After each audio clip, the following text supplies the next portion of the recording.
No vídeo de hoje vamos conversar com Renata Pinheiro, diretora do filme Carro Rei, filme esse que estreou em diversos cinemas recentemente por todo o Brasil. Durante a entrevista, a gente vai conversar um pouco sobre as influências de Renata para realizar esse filme, bem como também o processo dela de produção. E a gente também vai conversar um pouco sobre os aspectos sociais e políticos que ela sempre está abordando aí, né, em todas as suas obras. Alguns filmes conhecidos de Renata, são os filmes Amor, Plástico e Barulhos, de 2013, e também o filme Açúcar, de 2017. Além disso, ela é bastante conhecida por sua carreira como diretora de arte, tendo participado de filmes como A Festa da Menina Morta, de Matheus Nastergalli, filme esse que foi filmado aqui no Amazonas, e também do filme Zama, que é o longa mais recente da diretora argentina Lucrécia Martel. Então não se esqueça de curtir, compartilhar, também se inscrever aqui no canal, tá bom? E bora pra entrevista. E a primeira pergunta que eu tenho é justamente sobre essa questão da ficção científica, né? Queria te perguntar por que você resolveu trazer, elementos da ficção científica para abordar alguns assuntos, que seu filme fala, né? E também, de onde surgiu um pouco dessa ideia, de criar essa história ao redor desse personagem que conversa, com o carro, né? Eu adoro ficção científica, adoro filmes de gênero, assim, sempre curti muito, mas assim, não tinha feito nada ainda de gênero, eu acho. O Açúcar é um pouco, mas não é exatamente. O que aconteceu é que eu quis fazer um filme onde um carro fosse protagonista da história, mas um carro inteligente, um carro que tivesse personalidade mesmo, e que fosse meio tipo o dono da cidade, né? A gente tem problema de trânsito e todos os nossos dirigentes, políticos que estão no poder no Brasil inteiro privilegiam muito o modelo americano, que é do carro particular, em detrimento ao carro, ao veículo em transporte público de qualidade. E isso causa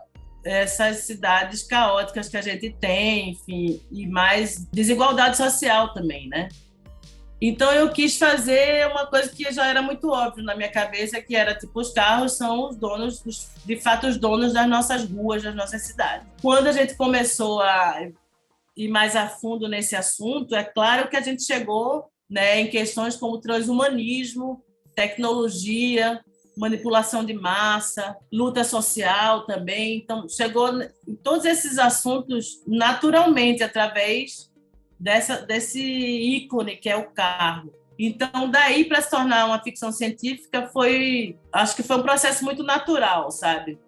Porque de fato é real carros falarem hoje. A gente tem Alexas, que falam com a gente em casa e respondem e nos dão informação, prestam serviço a gente, assim. E também já existem carros que andam sozinhos, carros que estacionam sozinhos, carros que falam também.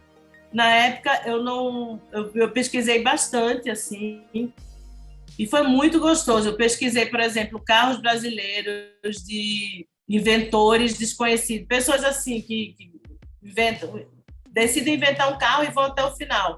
Eu vi carros com inteligência artificial, que ele abria a mala para mostrar, era tanto aparelho, tanto fio, que eu acho que o carro nem conseguia andar tão pesado, mas ele falava, respondia comando de voz. Era brasileiro. Vi carro também que andava com água, combustível água. Então, assim, de fato, estava entrando num mundo muito rico de informações e de uma brasilidade também bem desconhecida, Que até esses carros tunados que a gente vê, isso acontece muito nas cidades menores brasileiras, onde há mais invisibilidade, dessas camadas sociais e tudo mais. E aí eu comecei a me apaixonar pelo assunto e ver também que o filme também trata de questões muito sérias, Como, por exemplo, que a ficção científica ela é primordialmente algo que vai nos projetar no futuro para pensar o presente, para fazer uma projeção do o que seremos no futuro a partir do ponto que estamos. Então, o filme trata muito desse homem que está se afastando do natural, A gente está cada vez mais se tornando um homem artificializado, Através dos recursos de tecnologia e de intervenções e tudo mais. Na sua fala, você comenta bastante também sobre muitas questões políticas, que envolveram a realização desse filme também, Queria que você comentasse também um pouco sobre isso, Até porque essas questões políticas também surgem, em outros filmes que você realizou, como o próprio Açúcar, que você né? Exatamente. Os nossos filmes, eles têm sempre são contextualizados em situações sociais, assim, bastante agudas, assim. Claro, a gente artista, ele se influencia muito pela atualidade, né? Geralmente são coisas que estão ali acontecendo, assim. Então, eu acho que o Amor Plus Barulho, 2013, ele vem falando muito de uma mudança social que estava acontecendo através de um boom econômico que o Brasil passava e também da democratização da informação, que era através da internet. Então, esses artistas, mulheres na música brega, né? Nesse gênero de música brega, que é a música popular, enfim. E aí eu quis entrar nesse mundo artístico, porque eu já vinha entrando também, naturalmente, conhecendo gente. Fui fazer o filme de Matheus Nastergalli como diretora de arte aí no Amazonas, né? Lá em Barcelos. Mas o filme, assim, voltando a essa contextualização social, era artistas que, pela primeira vez, acho que isso é um fenômeno novo mesmo, mundial, que não precisavam dos grandes majors, nem dos grandes gravadoras, para alcançar o seu público, alcançar um público grande através da internet. Então, toda essa mudança aí de valores e de velocidade, aceleracionismo, tudo isso estava em pauta nesse filme, né? Mas é engraçado porque se repete, porque também Amor, Plástico e Barulho também fala de uma coisa da valorização da mulher, da sexualização da mulher e do descarte quando ela vai ficando uma mulher madura, né? Nesse mundo pop, assim. E agora o Carro Rei, ele também, de alguma forma, coloca carros e humanos como objetos descartáveis pelo sistema, quando eles não são mais úteis, porque a regra é consumir, consumir, consumir, consumir. Então, se o cidadão não tem o poder de consumir, nem o carro já está velho, ele precisa ser descartado para que se compre outro, né? Ele vira obsoleto. Então, mais uma vez, isso aí. O açúcar não, o açúcar é uma ascensão, um movimento social que acontece numa terras assim históricas de exploração, né, da escravidão e tudo isso, que é um movimento inverso, né? A Casa Grande está em ruína, enquanto que, vamos dizer assim, a área onde foi a senzala, mas que hoje é trabalhadores se organizam para tornar aquele lugar um lugar muito mais interessante culturalmente e tal. Eles sim é que têm muito mais poder e compreensão e atitude de querer mudar. Então é um movimento contrário, assim, o que estava em cima desce, o que estava embaixo sobe. É muito importante porque eu acho assim, quando a gente faz cinema, a gente faz de alguma forma um documento sobre um tempo, né? Então ele tem uma importância, querendo ou não, histórica, porque também eu faço filmes, vamos dizer assim, mais reflexivos, mais artísticos, não é para o consumo rápido que vai ser esquecido, pelo menos é o que eu pretendo fazer, né? Cultura mesmo. Eu vejo que, por exemplo, Amor Plus Barulho é um filme que ainda é bastante visto, que ainda me convidam para cineclubes. Isso eu acho muito legal, porque virou meio cult, né? É muito legal, é tipo a herança que eu deixo para os meus netos, assim. Não é dinheiro, é um patrimônio material, mas é. Você tem muito destaque, né, também na área de direção de arte, né? Você comentou que você fez aqui o filme do Nastergalli aqui no Amazonas, né? E eu queria te perguntar também como que foi para você. Você já realizou outros filmes, óbvio, né? Como você citou aqui, né? Queria também compreender como é que foi para você. O que essa área também te ajudou na hora de partir para direção, né? De filmes. Uhum.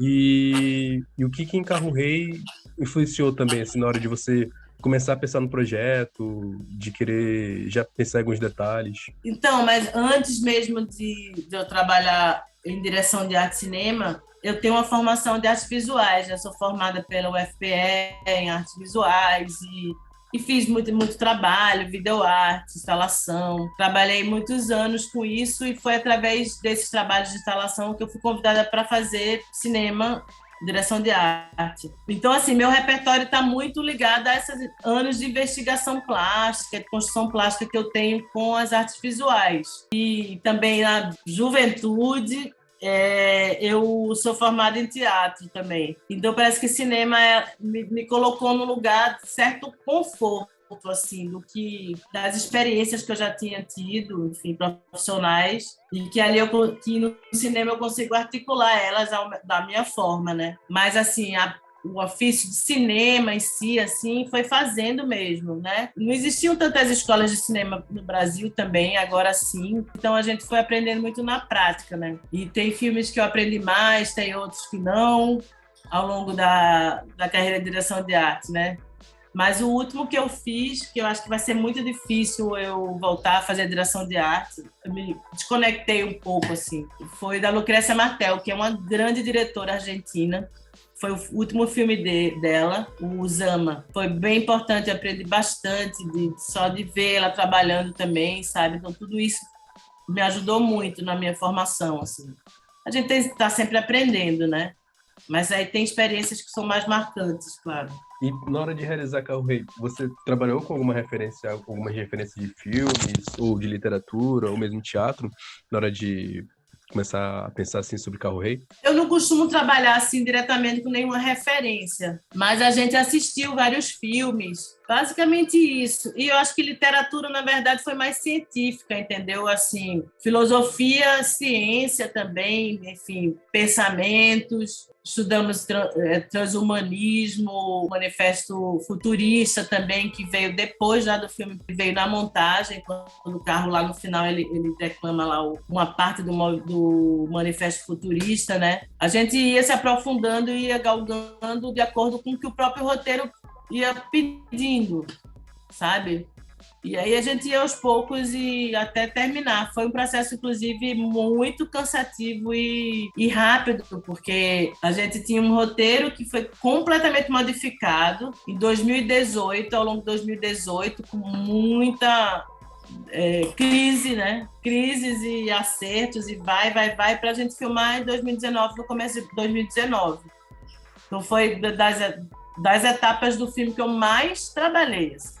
Foi o roteiro. Você já entrou um pouco também nessa questão da produção, né? Também poderia comentar como foi esse processo da produção também do filme? Como foi trabalhar com os atores, definir as locações e também, se você pudesse se quiser citar, né, algum problema que tenha surgido assim, durante a realização do filme. Assim, eu queria fazer... O filme, na verdade, ele era em Recife, né? E não sei o que foi, eu disse, não, vamos tirar de Recife, vamos para Caruaru. Caruaru é uma cidade que eu conheço bem, né? Sérgio é de lá, e eu fui muitos anos lá, sempre vou.